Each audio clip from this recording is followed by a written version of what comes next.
It's the first fog of the season, and the forest, as you can see, looks absolutely fantastic. It offers opportunities for photography that are so dear to me and are so close to my heart. It's such a lovely moment to return to this forest in such a foggy day. As you can see, it's a pretty thick fog, so the compositions will change. The way you are looking at the forest when it's such a thick fog, it's completely different from other moments, mainly because you don't see too much and you don't see details, you don't see texture, and you need to compensate for that. So today I'm going to use my full frame body and my 17 to 14 millimeter lens. Primarily I think I'm going to use it on the 17 millimeter, and I don't know exactly for sure. I just have to explore the forest and see what I find. But the idea is to find interesting things. As I told you before, forest is full of chaotic elements that grow, bushes, trees, plants, whatever, okay? So you need to find order, and the fog helps me a lot because it gets rid of all the clutter, the details that I don't want in the forest. The downside is that it's pretty thick, and I also don't see details in the bark of the trees, for example, and I need to work it out in my favor. So let's start exploring, let's start searching for interesting things, interesting arrangement of trees, path, trails, I don't know, things that look interesting in this thick fog, but it's absolutely beautiful.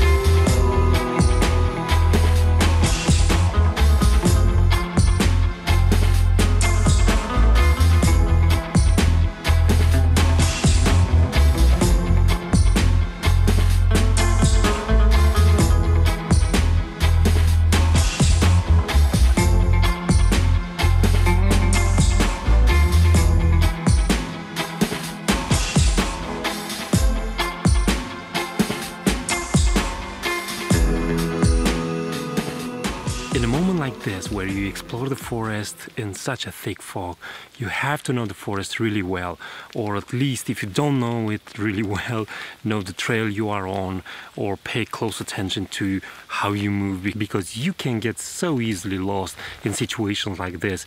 If you don't follow the trail and you go into the forest and you don't know it well, then all the trees look alike, all the trails are the same, and at some point the light is going to look the same. You're not going to be able to tell the direction from which you came.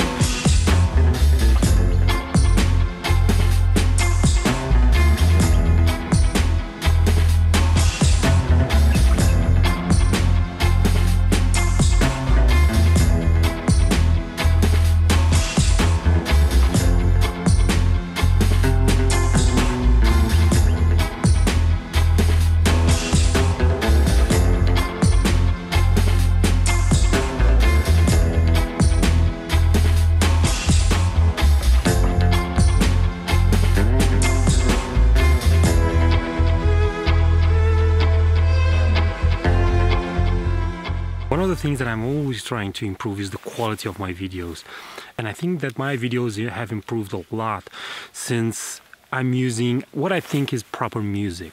And I know there are some of you that sometimes don't like the music I choose, but it's just, I think, a personal preference.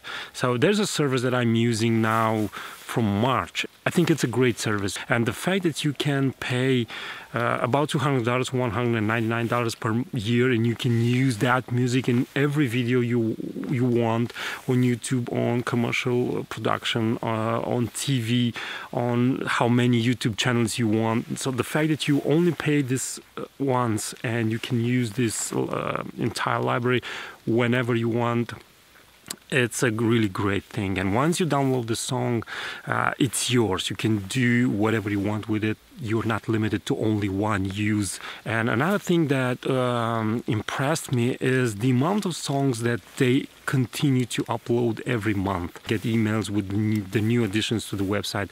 And at least for this type of vlogs, I think they have a really great selection. So if you want to check them out, there's a link in the description of this video. Click on it, decide for yourself.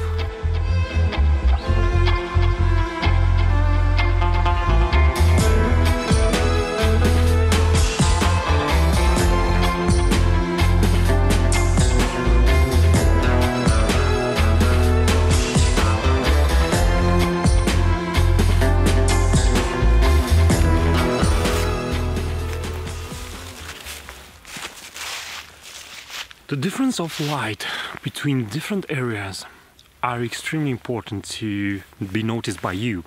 And this is because the camera sees the light completely different from your eye. I told you before, when you see detail, the camera probably will not. It depends. You need to learn how and when this happens.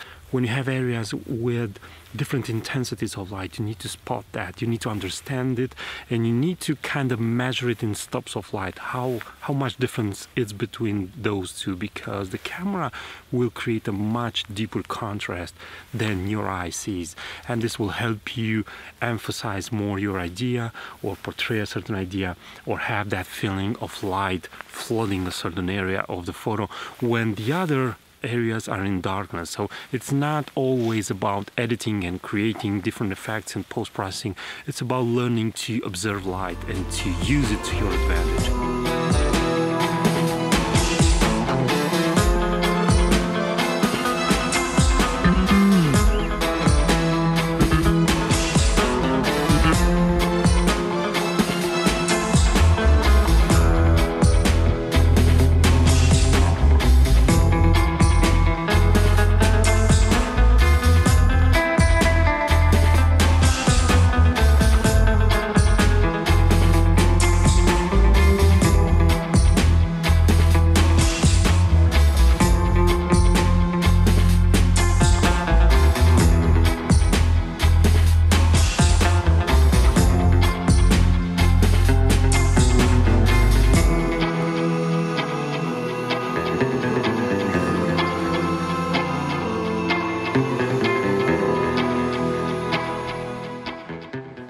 My goal as a landscape photographer is to develop my skills to the point where I have no situation when I'm saying I can't work with this light, I can't work in this weather, I can't work in this element. If you follow my vlogs, you know that I photographed in rain, in heavy fog, in deep snow plus heavy fog, plus heavy wind, plus really cold on top of the mountain. So I'm not backing up. I think that this is what it takes to be a landscape photographer, and this is what means to go beyond your let's say circle of comfort. So this was the vlog for today. I hope you find it useful and you learn something, and if you want to ask something or say something, you can say whatever you want. Just be polite, use the comment section below, and if you're here for the first time, please consider subscribing to this YouTube channel for more similar videos, and until next time, keep on photographing. It's the only way that you can get better. Bye bye.